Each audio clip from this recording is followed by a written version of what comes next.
Awesome. So for the sake of time, we're going to go ahead and kick it off just to make sure we can get the full 30 minutes. So welcome to Kickstarting Your Climate Job Search. This is the first in our monthly series that's meant to introduce as many people to climate as possible, with the end goal of breaking down silos, defining language, and ultimately just getting as many people working in this space as possible. Before we kick it off, if you wouldn't mind just letting me know in the chat where you are in your job search. If this is your first time ever attending anything climate related, if you applied to jobs, really just a general statement about where you are now.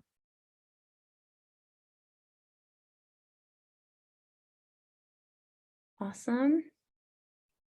Cool. Week 4, nice. Perfect. Well, either way, take a mental note about where you are, and a quick little disclaimer. If you have been involved in the climate community, if you will, for some time now, this might serve as a refresher. It's totally okay. It's always good to have a refresher in something as monotonous as a job search. But again, it might be a little bit basic, but it's good to go back to the basics sometime. This is a meeting, not a webinar, so you can have your camera on if you want. You also can unmute yourself, so please make sure you stay muted while I'm talking. The setup for today's conversation is going to be 30 minutes of me giving a quick overview and then 30 minutes for questions. So you can unmute yourself during those questions, but please keep yourself muted while we're talking, just to minimize distractions for everyone else. So with that, let's go ahead and dive in. My name is Natalie Lavery, and I am the marketing lead at Climate People. I have a background in grassroots environmental advocacy, and I kind of quickly realized while I was in that space that type of work was not for me. I am not a boots on the ground campaigning type of person. However, I did love being in the environmental space. But I did leave and I got a job at a traditional tech company, and always just felt a disconnect between my passions and then my career. I never knew that there was marketing roles for people in climate if you weren't working for a grassroots organization. That was until I came across Climate People and met Climate People's founder, Brendan, on LinkedIn. And here I am 2 years later. So a quick little foreshadowing into the importance of networking, and we'll dive into that a little bit more. But thank you all so much for being here. I'm thrilled to go over some tips and tricks and just a little bit more on the overall landscape of climate. So Climate People is a climate tech recruitment agency. We work with both job seekers and then also climate companies who are looking to hire, and hope to pair the two together to get as many people working on climate solutions as possible. We hire for all types of roles across all climate sectors, so kind of a little bit of everything. And according to Terra.do, this is kind of just the foundation for the entire discussion today. Terra.do is an incredible resource. If you've not heard of them, I would really recommend checking them out. They have a lot of courses on intro to climate and just help you learn as much about the landscape as possible. But they predict that we need 100 million people working in climate solutions by 2030 to address the demands of the climate crisis. So that means that 99% of the people who will be working in climate in the next decade have not yet started. So if you're here today, you are ahead of 99% of the people who will be in this space in the next decade. And this slide really just serves the purpose to show you that the demand is there. And I know it can be a little bit overwhelming at the stage that you're in right now in your job search to kind of see that demand and how that correlates to the number of open jobs. But just know that the demand is there and it will only continue to grow. So you are in the right space, even if it may seem tricky to navigate right now. So again, we're going to go back to the basics here and just really define what is climate tech and what even is a climate job. So due to its recent emergence and its rapidly changing landscape, there are countless definitions of climate out there. At Climate People, we define climate tech into 3 unique specifications. So we have greenhouse gas mitigation, we have climate adaptation, and we have carbon sequestration. So essentially, any technological service, whether that be a software, a web-based tool, a physical satellite, anything that falls into one of those categories can be considered a climate tech product. And if you are working on that climate tech product in any way, shape, or form, you are in a climate job. So that could be anything from the obvious things like a wind turbine technician or a solar panel repair person to like a salesperson or a marketing person like me. Anyone who's helping to scale or distribute or even rewrite those services is working in a climate job. So kind of how, diving into that a little bit more. Basically, I encourage you to think of climate not as an industry. I know a lot of times, myself included, people say the climate industry, the climate sector, but think of climate as a reframing of the traditional ways that we do everything. So in the next 10 years, you can expect every job to be a climate job. There will be climate jobs in every single industry. So there's going to be jobs in industry and manufacturing, in transportation, in food, in the way we build things, in our energy, and so on and so forth. So again, really think of it not as like, I'm going to go and work in this niche environmental realm. It's I'm going to work in transforming the way that we do everything so that we can have a climate lens. That's the way I like to think of climate. So why? Obviously, I think you might know this if you're here right now, but the fate of our future, quite frankly, depends on the actions that we take in the next 10 years. The next 10 years are pivotal for the entire effects of the climate crisis. And climate jobs are going to be the driving factor behind that change. Obviously, in order to scale solutions at the rate needed, we need people and people who are going to do that. So by being here, you're going to be part of that pivotal change in the next decade. As you likely know, carbon dioxide levels are the highest that we've ever seen in human history. And we need to address that because at this rate, we have less than 10 years, back to that 10 years the next decade, before experiencing the even greater catastrophic effects. So the demand's there in terms of numbers and then also in terms of this as well. So quick look at the current climate landscape of where we are now. Just last year, the Inflation Reduction Act was passed, and that is the largest bill in US history to ever go to amount of funding to ever go to the climate crisis. And that was $370 billion. So that was the first monumental government action that we have seen. And that kind of just set the tone for where we are headed. That being said, last year was also the first time that the climate industry has experienced a market downtick. This data is from Climate Tech VC. They're an incredible resource. I would highly recommend checking them out for any funding or investment news. But they said that we experienced a less than 3% downtick from 2021. But again, that is just the fact that climate is currently a victim of the greater economy. I don't necessarily think that this is anything to do with climate itself. It's more just the economy has not been great in the past few months, and therefore climate does fit into that mold. So there's a lot of funding, there's a lot of demand. All of this is incredible for job opportunities, and that's why we're all here today. So next up, we have just kind of a look at the climate industry. So this curve here represents the 5 stages of early adoption. We have the innovators, the early adopters, the early majority, the late majority, and the laggards. The climate industry as a whole is currently in this early adopters phase. That simply means that people in this space now oftentimes go out of their way to seek climate-specific opportunities. They're founders, there's job seekers who really care about that.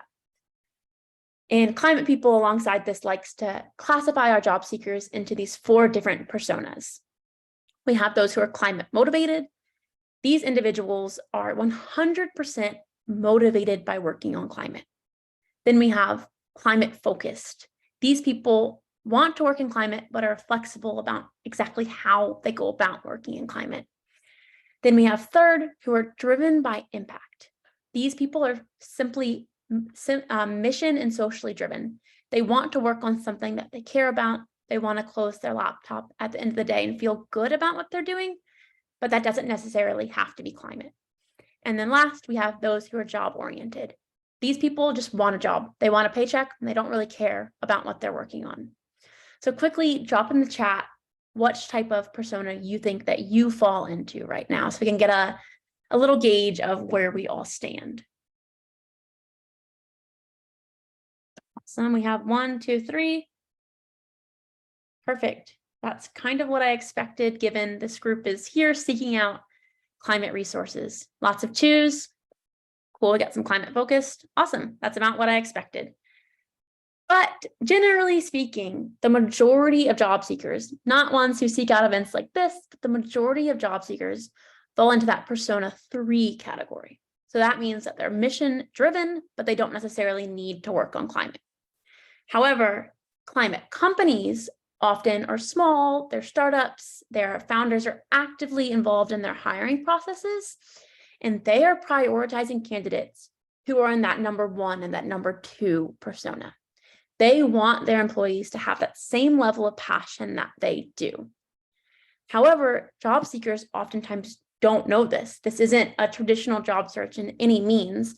So they're not optimizing their search for climate, and then that is hurting them. And also, that's also hurting companies too, because as we touched on with that tear-it-out-do stat, we need 100 million people working in this space. And if they're not hiring people who are well-rounded and have the skills and the passion, they just don't know how to articulate it, that's hurting them as well. So in response to all of this, the Climate People team conducted a survey where we went to job seekers of all different stages in their journey and asked them what was preventing them from getting a job in this space. And Aruna can drop the link to that survey in the chat, and I'll also follow up with it later in an email so that you can check that out a little bit more for yourself. But the survey results really highlighted these 3 takeaways for job seekers. So in order to best optimize your job search from our survey, this is what we have for you, these 3 tips. The first is to not disqualify yourself. So like I mentioned, a lot of companies are really prioritizing candidates who have that strong climate mission alignment or have climate experience because it's what they want.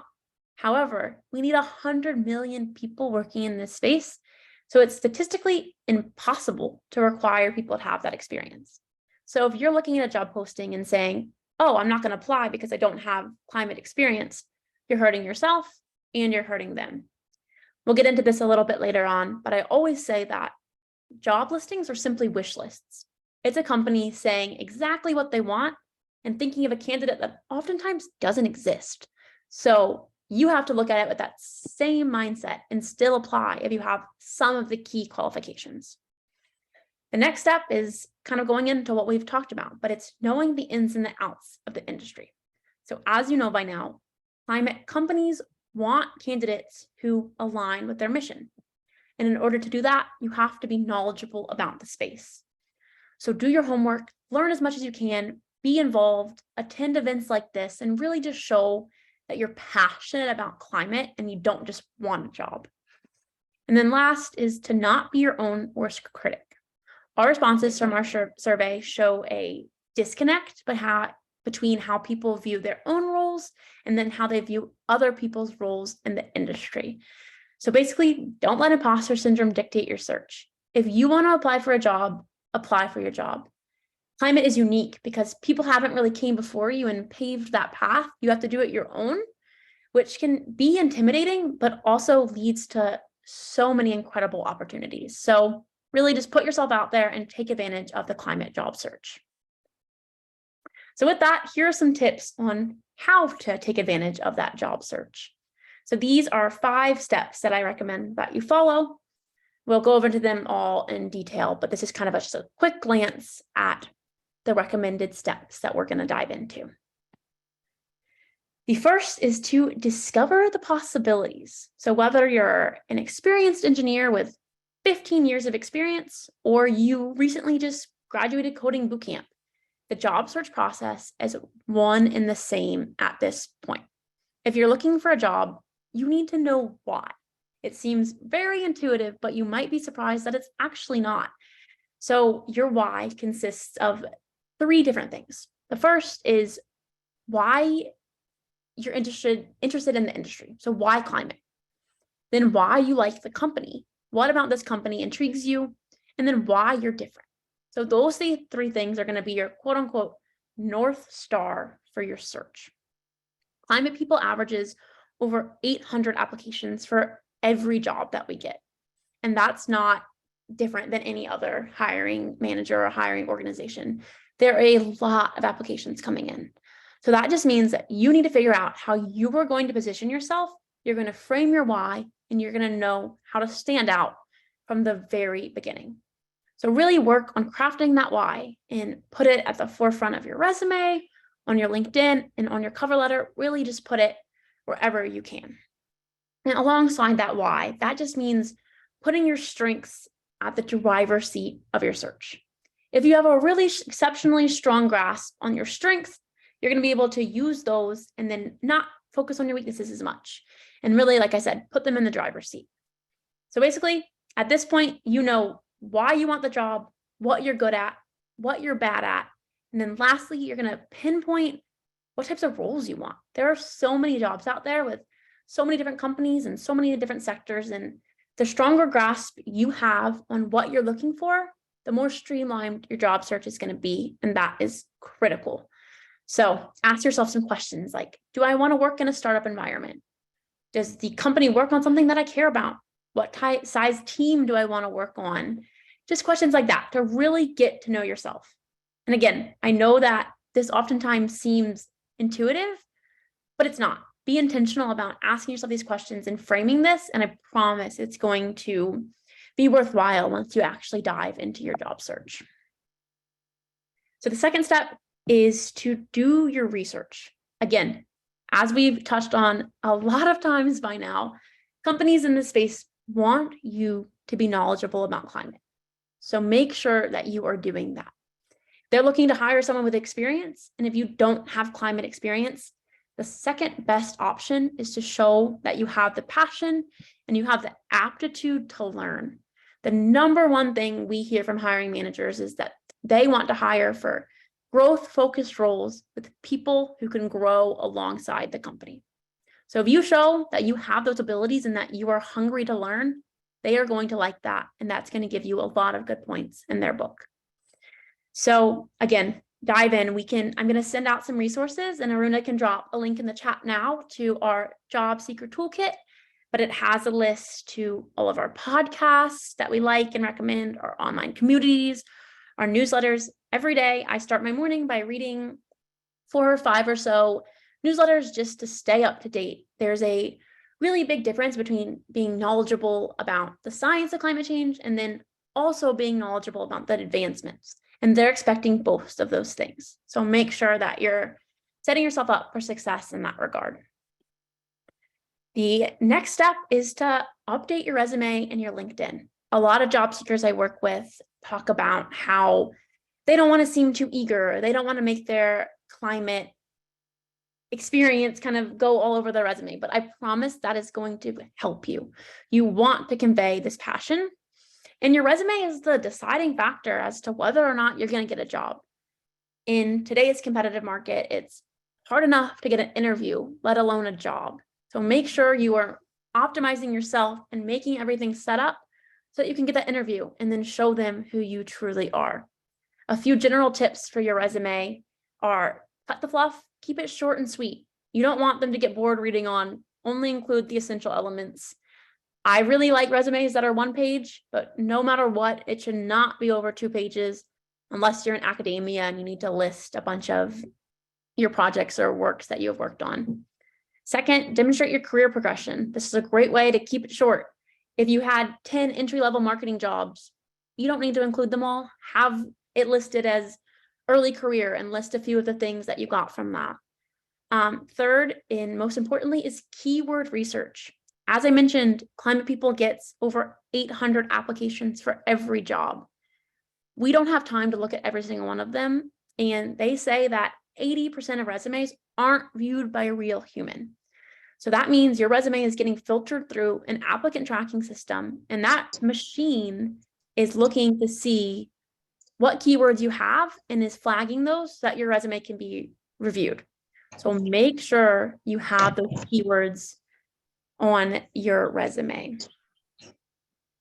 And then lastly is to use, would you mind muting yourselves as well, just to make sure we can hear the presentation? Thank you. The next is to use quantifiable impact statements. So please don't just say what you're trying to do, show it. So don't just say, I did this, show it with numbers. And then lastly, your resume is not a one-size-fits-all model. So you need to have a different resume, preferably for every job that you're applying for, so you can update that why statement. I know that's a lot of work. So if you don't have the time to do that, make sure you at least have a different resume for every job category. So if you're applying for content roles or analytics roles or whatever it may be, update those keywords for those industries. And then step 4 is to network and make a name for yourself. This is 100% the most critical thing that we will talk about today. If you are not networking, you're not going to get a job in climate. They say that 80% of jobs are filled through connections, and I would argue that this number is even higher for climate. So make sure you are networking. And when you go about networking, I encourage you to view this networking as relationship building rather than simply trying to get a job. If you go in it to getting a job, they're going to see right through that. If you go into it thinking of a symbiotic relationship where you can offer and you can take and you can build a relationship, that's oftentimes going to be far more likely to lead to a job. So again, make sure you're networking, make sure you're setting concrete goals for yourself so that they're easier to stick to and you make genuine connections. Every time you hang up a networking call, make sure you ask that person, who else in your network do you recommend that I talk to? That way they're setting up your next conversations for you and you are ready to go. So if you take anything from this conversation today, make sure it's this, that networking is incredibly important and it is how you're going to get a job in climate. So here are some good formulas to follow. I will share this presentation so all of you can have access to this. But if you already have applied for a job, when you're reaching out and following up, which is critical to do, you must follow up to every job you apply for. Find the hiring manager on LinkedIn and send them a message that includes which job you applied for, a direct tie to the climate mission of the company, some quantifiable impact statements, so some numbers about why you're qualified for the job, and then a call to action about how you would love to talk more or learn more about the job or anything that you would like to do. If you're just trying to network, a good formula to follow is a common connection. Try to find a common connection. It could be as simple as the same hometown, a same university, a mutual connection. Hit home on that connection and then let them know why you want to talk. So what you would like to learn from them and then what you can offer them. Remember, it's a symbiotic, genuine relationship, not just a learning from them. And then lastly, a call to action about getting their availability to get something on the calendar. The last step is to apply for jobs. So as I touched on a few minutes ago, simply submitting applications is not likely going to land you a job. It's quite frankly a waste of time. So make sure you're following up on that application. I recommend that you do it 2 to 3 days after you apply. And when you follow that formula we just discussed and make it specific, make it actionable, make it climate focused, all the things that you would want to respond to if you were getting that in your inbox. And then again, as we touched on a few slides, don't disqualify yourself. Job postings are simply wish lists. Oftentimes those people don't exist. So still submit that application. Don't sell yourself short. There's no reason in doing that. At this point, you have absolutely nothing to lose. And then lastly, and most importantly, you spent all of that time in the last step networking. So don't put that to waste. Make sure you leverage your connections. Even if they're a stretch, make sure you're asking for an introduction. It's way more heartfelt to get a personalized email to a hiring manager introducing someone to you than you just blindly submitting. So make sure you're using that to your advantage. A quick note on this, A lot of studies from Adzuna and LinkedIn note that women are far less likely to apply to jobs because they are selling themselves short. So take note of that and make sure that you're not doing that. Because like I said, you have nothing to lose, and that's only going to hurt you if you sell yourself short. So a final note to just keep your head up. This is not your traditional job search. As we've touched on, we need millions of people working in this space, and you taking the initiative to get a job in this space does not go unnoticed. Hiring managers and people in the climate community want to talk to you. They want to share their stories. I personally try to respond to every job seeker inquiry that I get, and I know I'm not the only one that does that. So use that why, your why of your job search that we talked about, as your North Star, and really put yourself out there, meet people, and try to pave your unique path in this space. You are going to get rejections. That is not unique to climate.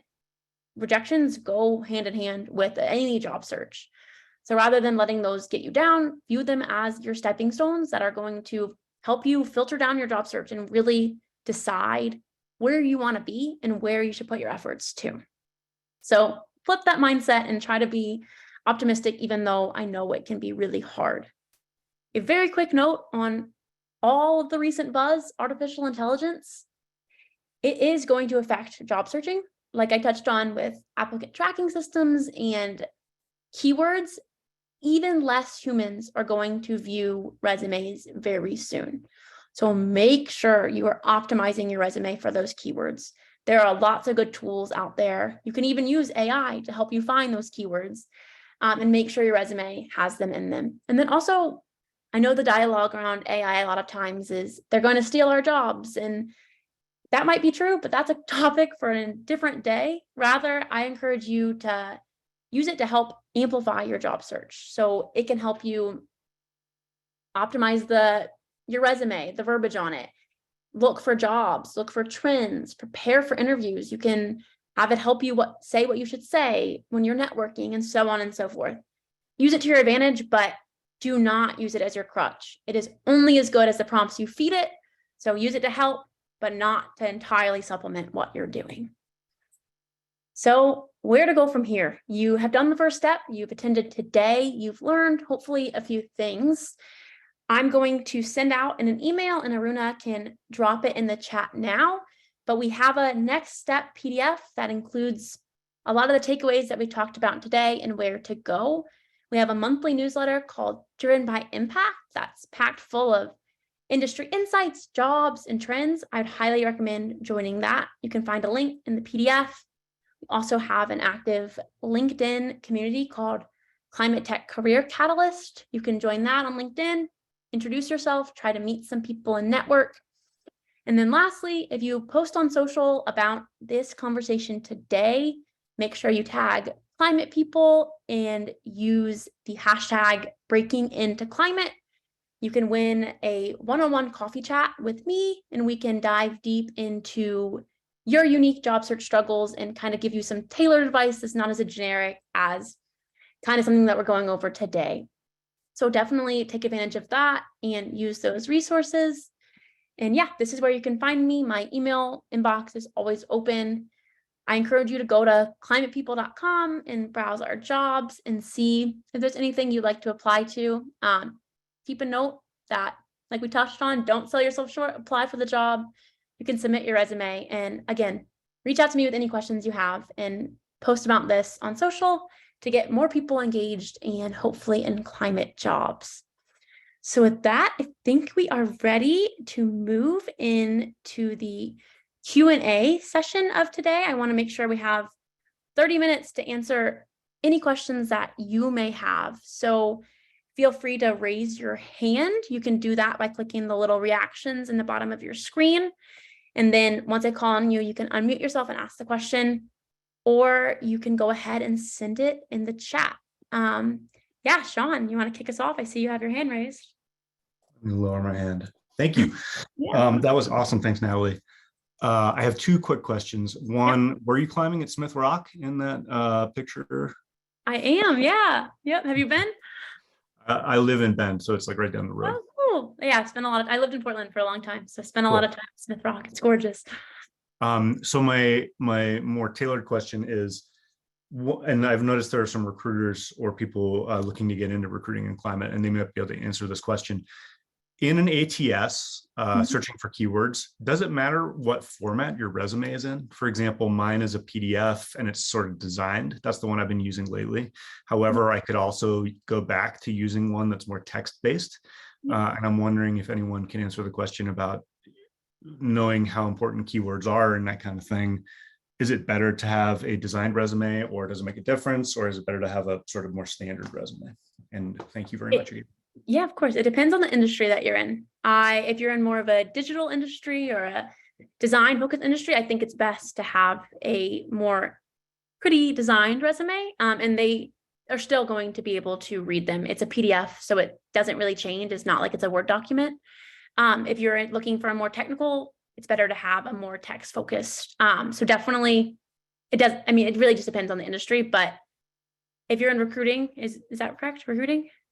No, I'm in marketing communications and content. Okay. Yeah. So then I think design one would be perfect for you. Okay. Thank you. Yeah, Appreciate it. Of course. Yeah. Does anyone else have any questions? Natasha, go for it. I noticed you mentioned that this is a set of series like of kind of videos, or I guess webinars. Can we maybe get some links to them? Because I think this is my first one, so I'd be interested in seeing the other ones as well. Yeah, so it's not necessarily a series, it's more a recurring event. So you're more than welcome to come next month, but it's going to be really similar to what we just went over. Climate People does a lot of events. If you register for that newsletter that I mentioned, Driven by Impact, you can have links to all of them. But yeah, again, I don't think it would be really worthwhile to attend the same event next month because it's going to be a lot of the same information unless you just want a straight up refresher. Okay, thank you. Yeah, of course. Lucas, you have a question? Yes, thanks. And thank you for the presentation. So you've said a few times, I think, that like searching for a climate job is very different than searching for just a normal job. Could you elaborate a little more on how that is? Because it seems like a lot of the same principles apply insofar as, like networking first and resume and what have you. Is it mainly just that the selection of jobs is smaller, or is there something else intrinsically different? Yeah, there's a few things. First and foremost, I think it's more of a differentiation between applying in industries that are more developed and more set in stone. So if you're applying to a big industry at a big company with really established hiring practices, that's going to look a lot different than if you're applying for a company that has 10 employees. That startup environment is going to lend to a lot different. And that just means that there's a lot more opportunity for networking and for having those connections and getting to know people. So I think that's definitely the biggest thing is the size of the company. And then also another huge thing that I touched on quite a bit is the need for connecting to that climate mission and really showing that you're passionate about the product. Like I do know that if you're applying for a job in like the automobile industry, you probably should talk about how you like cars, but I think it goes to a whole new level. For climate, you need to really show that innate passion for the industry and how you are knowledgeable about the space and you want to really be involved with it. So it is different, and you're correct. You're absolutely correct. A lot of the things are the same. You should network, you should apply. But I think thinking of it as kind of a demand, we need millions of people in this space and you need my skill set. It kind of gives you a little bit more of a grasp on your job search and allows you to be more in charge rather than you kind of just coming in second in a more traditional search, if that makes sense. Gotcha. All right, thank you. Yeah, of course. Mackenzie, do you have a question? Hi, Natalie. Yes, this is actually probably a good follow-up to Lucas's question. So I'm about 8 months into my dedicated climate transition journey, and about 4 months of that has been a really intense job hunt. I'm actually moderating a panel on the climate job transition at the end of the month for something here that we're doing in Chicago. And I'm curious to get your thoughts on something that has come up in my research and definitely rings true for me, is that one of the reasons this climate job hunt has felt so different from other ones is the sort of emotional and psychological components of it. So whether it's eco anxiety or sort of just the urgency, I've learned I'm scared, I'm motivated. Now someone like, let me go do things to fix things, you know? So I'm curious what you found potentially in I haven't gone through the entire survey, but if you found anything that resonates with that concern or that differentiation between a climate hunt versus maybe a more traditional one. Yeah, that's a great point. And it's something that we see so often. It's like the fact that, like you said, people are scared. They don't know what to do, and they just feel very overwhelmed by that lack of ability to make change, whether that's because they feel that corporations hold the power or governments hold the power, or that you as an individual don't have the ability to really make that much of a difference. And I think that's the beautiful thing about climate jobs, is that it gives you ability to kind of channel that fear and turn it into a constructive way. So, or whether you're just sitting at home scared, working your normal 9 to 5, you're just kind of feeling more freaked out about the next decade than you would be if you were actually looking for a climate job or working in a climate job. It gives you an opportunity to really channel that energy towards flipping your concerns into concrete individual actions and things that you can do in a daily basis to improve your future and then everyone around you's future. So that is something that came up quite a bit, and it kind of manifests in a way of, like I said earlier, like closing your laptop and feeling good. And I think that goes way further than just feeling good at the end of the day. It's knowing that you're working on a solution and with people who think similarly and have the same values and all of that. So it goes really, really far. In terms of like concrete survey results from that, it's more people's testimonials about how they're feeling and kind of what they're doing. But I think the end all be all is, rather than just feeling numb from your fear of climate change, having a climate job gives you the ability to use those feelings to like go forward and really work on something meaningful. Awesome. Thank you. I like the reframing of, the current anxiety and frustration to it probably being a bigger light at the end of the tunnel when it actually comes through. So thanks. Absolutely. Yeah, And for anyone interested in Chicago, I put the link to the event that I'll be moderating that panel at on the climate job transition in the chat. So I'd love to see you. That's awesome. Thank you for sharing that. Is it going to be a live stream as well, or just local in Chicago? No, just local in Chicago. Awesome. Well, cool. Thanks for organizing that. Seems awesome. Awesome. Bye. Yeah, bye. Andre, do you have a question? You're muted. Might want to unmute yourself so we can hear you. Okay, sorry for that. So hi everyone, I'm André. I'm speaking from São Paulo, Brazil. I'm Brazilian. And my main difficulty in this job search for climate positions is that most of them are centered in the US or North America in general, or Europe. And I feel that maybe here in Latin America and other parts of the world, it's not as ripe as it is, both the consciousness and the market for such transition. And my question is how to burst that bubble and actually, bring opportunities both to my region and to other regions of the world who are underrepresented in a struggle that is global.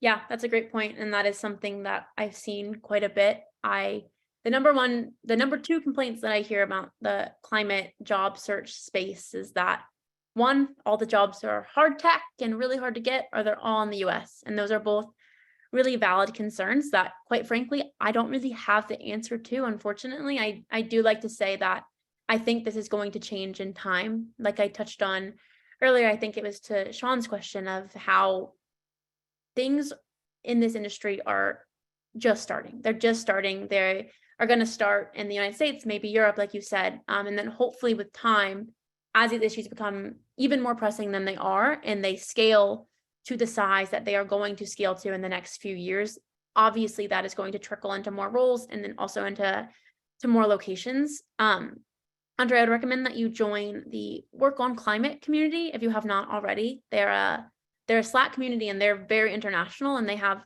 channels for different countries and different regions. So I think if you join those, I'm not sure if you're already in them, but I'm sure there would be some local opportunities or ways to meet people. And then the last thing that I'll say on this is a lot of times people I meet with, they before they find climate, they see that there's no opportunities. They're like, I didn't know that there was marketing jobs in this space. I didn't know there was opportunities in Brazil.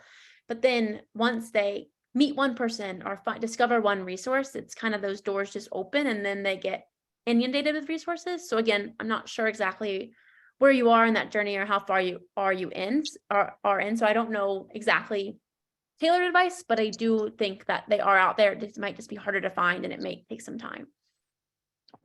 Thank you so much, Natalie. Of course. Perfect. Does anyone else have any questions? We still have some time. James, yeah. Hi, I've fiddled a little bit with ChatGPT and I've been trying to figure out how to use it, because you were talking about it preparing for, let's say, interviews or something. So I think that there's two parts of it. Obviously, you need to predict what the questions are going to be, but then in terms of prep, I mean, unless it really knows you, it can't tell your stories. So that's where my disconnect is. Could you sort of talk to that point? You mean in terms of preparing for interviews? Is that correct? Yeah. So honestly, I found that ChatGPT has been the least helpful for me because they have a knowledge cutoff date of 2021. So anything past 2021, they're not going to be able to help you find relevant jobs, or a lot of interview questions and interview trends can change in that year. I'm not sure if y'all have checked out Bard, which is Google's chat AI feature. I would recommend them. They have a lot of good stuff, and they also pull from Google, so they can help you analyze trends a little bit more. But to your point about it not knowing you, that goes back to, I think, my point of it only being as good as the prompts you feed it. So if you just say, help me prepare for my interview, it's going to give you very generic pointers on how to prepare for an interview. But if you give them a bio of yourself with some of your experience, the type of company you're applying for, and all of that, it's going to help you give more tailored information. I know there are some like Jasper AI, it's more of a content focused artificial intelligence, but you can give Jasper memories, which helps them know who you are. So you can upload your resume, your bio, things like that. And then that helps you give more tailored advice. So ChatGPT, I like to think of as like an entry point to AI. And then from there, there's hundreds and hundreds of thousands of tools that can really help you get tailored advice. Thank you. That's very helpful. Yeah, of course. Do we have any other questions?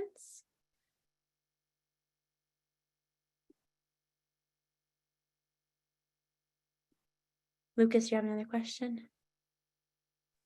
I do. If anyone else has a question, I'm happy to. Oh, all you. take the floor. Okay, so my question is, so you've mentioned that, like, when you have a job, when you have a job posting, you get like 800 different applicants, right? That seems like a lot of applicants.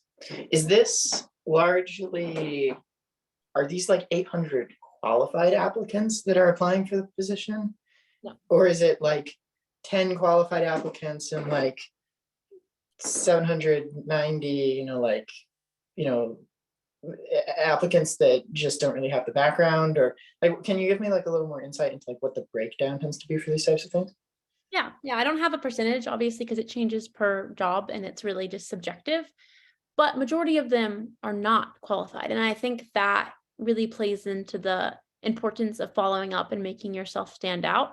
And then also not getting discouraged by those numbers, because likely they're not going to be all qualified. So yeah, maybe you're 1 in 40, maybe you're 1 in 50, 1 in 30 people who are qualified. So if you find a way to have those keywords so that 1, the applicant tracking system is flagging you, 2, you're sending a message to the hiring manager, the recruiter, with that, following that formula we talked about, you're going to help yourself stand out. And then 3rd, most importantly, if you can have someone at the company or someone with a common connection send an email to the hiring manager and be like, hey, hiring manager, I met with Lucas last week. We talked about these things.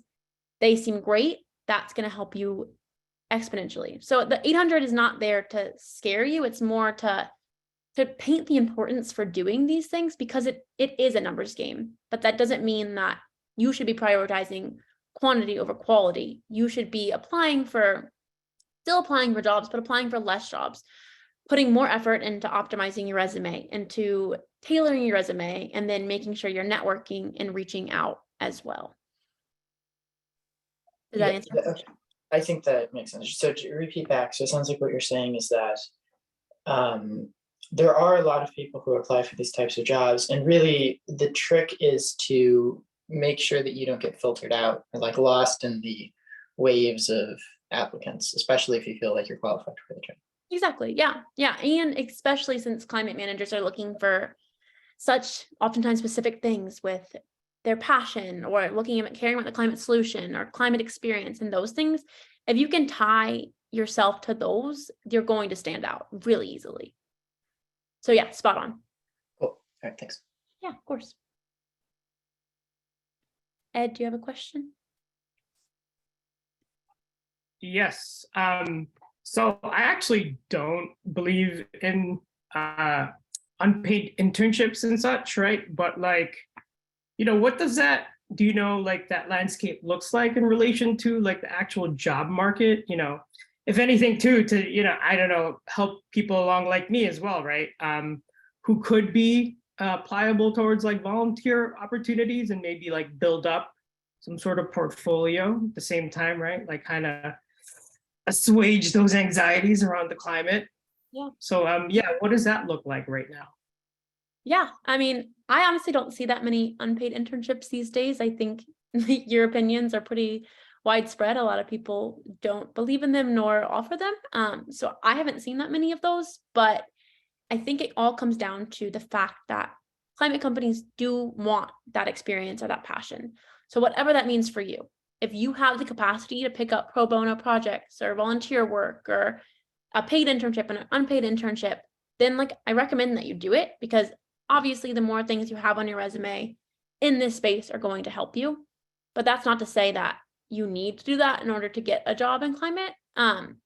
So, and I think another point that I haven't even touched on quite yet that I think is huge in climate is most of the jobs aren't posted. They're small companies. They have kind of last minute, maybe premeditated, but they think of a role that they want to hire for, an internship that they want to have, and they have people in their network that they just go to and hire them. So I recommend that you join those Slack communities that we talked about, Work on Climate, My Climate Journey, Terra.do, Air Miners, the list really just goes on. And I would join channels for the different things that you're interested in and start having conversations. And then once you meet people at the company, you can ask them, are you planning on having an internship program? What is your growth trajectory for your company? And then you learn about that, and then you're positioning yourself to get involved with it. I really don't know if you're going to have much luck going to like a climate base or a green jobs board and finding internships. I don't really see them that often. I think, again, it's going to be more of a getting to know people and learning about the company and then positioning yourself that way. It's just a really small niche startup industry at the moment. Great, thank you. Yeah, of course. Jeremy, do you have a question? Yeah, thank you. I was wondering what sector do you see the most growth in? The only, like, could you elaborate on that? The only thing I know is like solar and like carbon capturing and like carbon credits. And I was wondering, yeah, what sector do you think will have the most growth? Right. Yeah, I would highly recommend checking out Climate Tech Venture Capital. I mentioned them earlier, and I would subscribe to their daily newsletter. They give incredible insights that I won't even be able to. I would do a disservice trying to explain their amazing data, but they really analyze all of the money that's going into climate, exactly where it's going, which sectors it's going to, and you can look at that data and digest it. From what I've seen of their work, a lot of money is going into electric vehicles. That's been all the rage right now. Obviously, y'all have probably heard about battery innovation, charging stations, kind of all of that is really big. Another really big sector is, like you said, carbon. Everything carbon's a buzzword in this space. Lots of different things that are happening in that space. And then lastly, food and ag is also really big. We have a lot of people on this planet and a lot of people need food. So lots of innovations in like alternative meats and then just sustainable farming practices, things like that. But again, want to touch again on climate being a reframing of the entire global economy. So in the next year or next 10 years, even the next year, things are going to change rapidly, and you're going to see it pop up in every industry and every space. But I would say that those three are what I'm seeing the most. But again, I would recommend checking out Climate Tech VC. I think you would be really interested in their work. Thank you. Cool. I do see a comment in the chat from Cedric that says, as someone with 12 years working in communications, PR, marketing, but barely any experience in climate, what are your recommendations on how to orient yourself for comm jobs in climate that help you stand out? I'm currently doing pro bono work with a climate org to get some experience, but what else do you suggest? Cedric, I would recommend joining Tofu if you're not already a part. They are Alder & Co. is a climate tech marketing agency. They're incredible. They partner with a lot of climate companies and help with their marketing work. They have a climate community called Tofu, like the food. And it's really similar to like Work on Climate or an MCJ. If you're part of either of those, and people post work, they post networking opportunities, events, kind of all of that stuff. I would recommend joining there.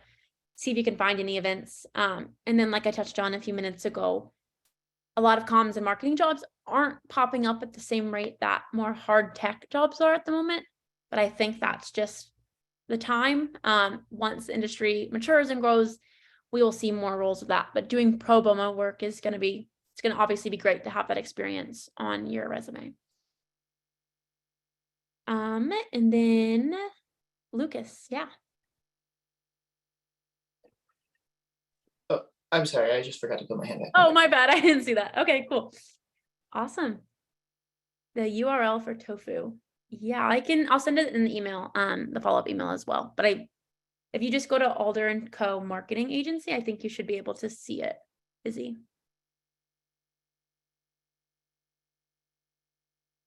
Oh, and thank you, Catherine, for dropping the link to CTVC in there. Did I miss any questions in the chat? Oh, Lisa, that's a great tip. Lisa said for using AI to prep, they copy and paste the resume and the job description and give it questions to ask specifically based off the job and the resume. Yeah, that's a great tip. It's perfect. Does anyone else have any questions? I will find that URL for Alder & Co. while we wait.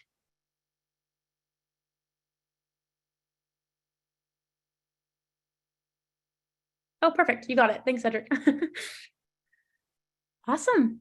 Well, one last call for questions. And if not, we can go ahead and wrap things up.